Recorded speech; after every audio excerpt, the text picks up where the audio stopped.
So in this exercise, we're going to simulate an epidemic where you have a sudden increase in a lot of cases of a particular disease, much higher than what the normal background is, within a certain localized area. Pandemic is when it's occurring globally, which is similar to what we are currently experiencing with COVID-19. So how is it being passed around? Well, this is just showing an example of how you can have transmission occur because of what we call fomites. Fomites are inanimate objects, so they're non-living objects that you may be touching, and you don't mean to, but that's the way you're passing the microorganism, whether it's a bacteria, fungus, virus, from one individual to another. So fomites are things such as door handles, they can be money, things like that.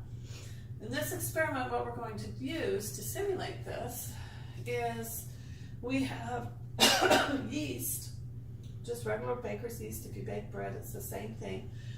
So we have an active culture of yeast. We're going to dip a coin in it, touch it, and show that the coin can act as a fomite.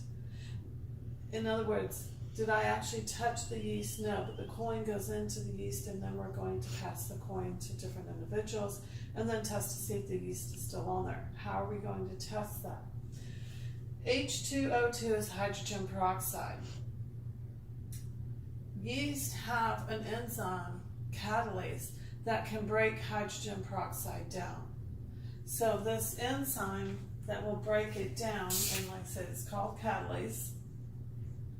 What it breaks the hydrogen peroxide down to is oxygen and water. So when you add hydrogen peroxide and you see that bubbling, that's the oxygen that's coming off.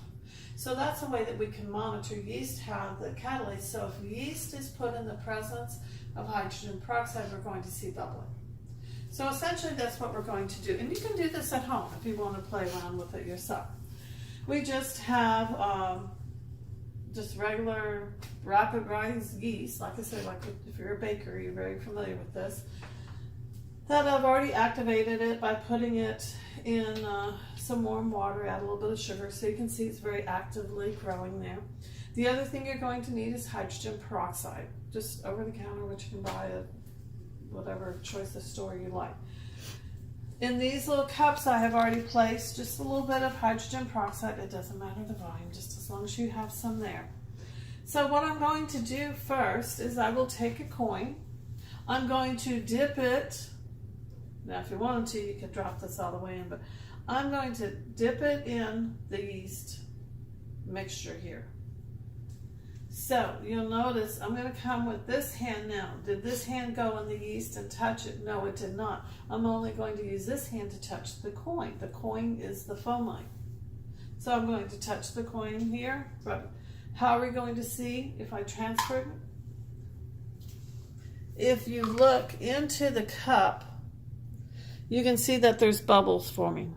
The bubbles are the oxygen coming off from the reaction.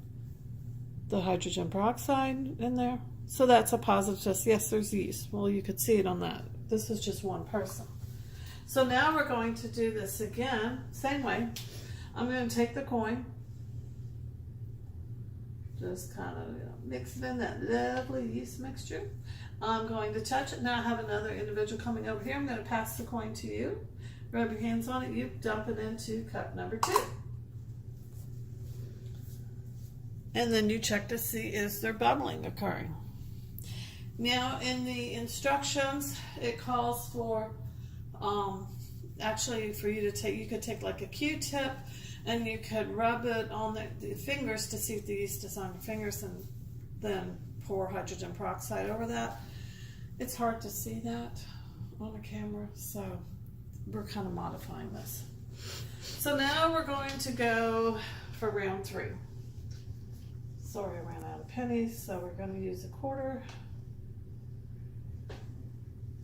I'm going to touch that coin. I'm going to pass it to person number 2, who rubs it, handles it. This is just like if you're using it to pay for stuff and pass it around. Third person drops it in the cup, and then we see if there are bubbles there. Remember, if there's bubbles, that means oxygen's being released. Where is it coming from? The hydrogen peroxide. How is it being broken down? Because the yeast is there.